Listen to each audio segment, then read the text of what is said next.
type of a social security type law, but only after the American people had their say.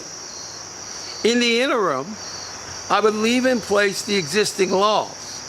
I would reform those laws, and I would not require a passport of a whole nation of people that are supposed to be free.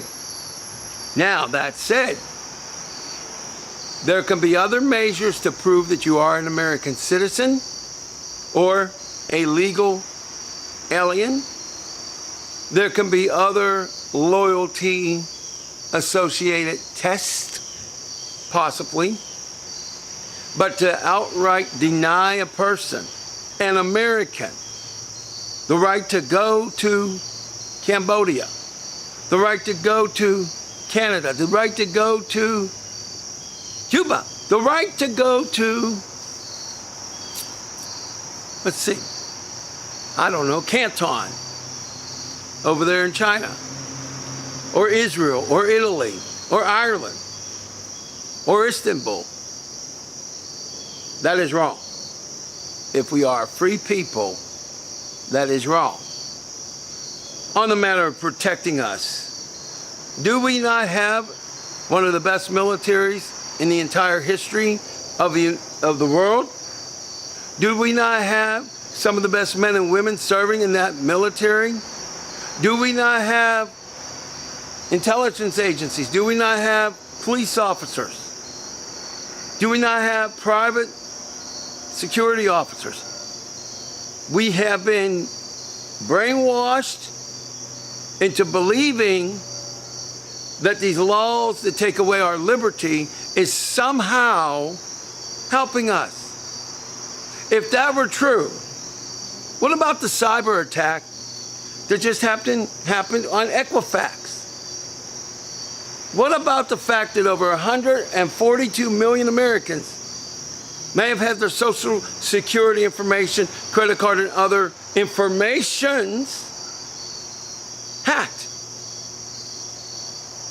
What about the fact that the Russians, it is known now, hacked not just Hillary Clinton's emails and into our election in 2016 for her, but on other levels?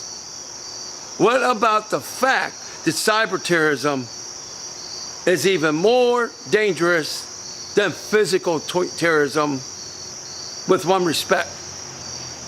What happened in 2001 happened to us 3,000 times. 3,000 of our fellow members of our family of America died, and friends. But 143 million Americans may have had their personal information stolen. We cannot, nor will we ever be protected by laws that restrict civil liberties. We must not have chaos, but we must have a constitutional convention.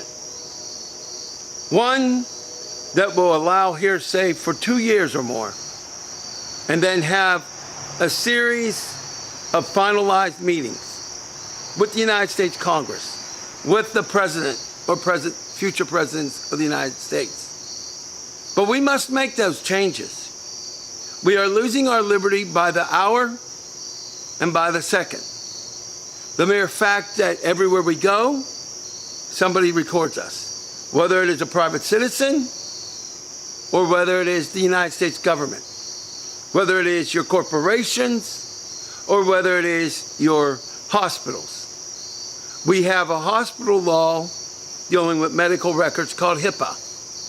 But that law may keep your mother and your father from knowing your medical records, but does absolutely nothing from the government checking out your records, selling it to whomever they feel like it, or corporations. Do not be fooled. Do not be brainwashed. Do not be indoctrinated. I will not be a fool. I will not disbelieve the illusion. We are not free, sir. We are not free, ma'am. And I find that offensive to every man or woman that's ever served in the United States military. I find that offensive to George Washington, offensive to Abraham Lincoln, offensive to every president, and offensive to our founders, Benjamin Franklin, Thomas Jefferson, and all of those men, and the women, and the people that fought in the Revolutionary War.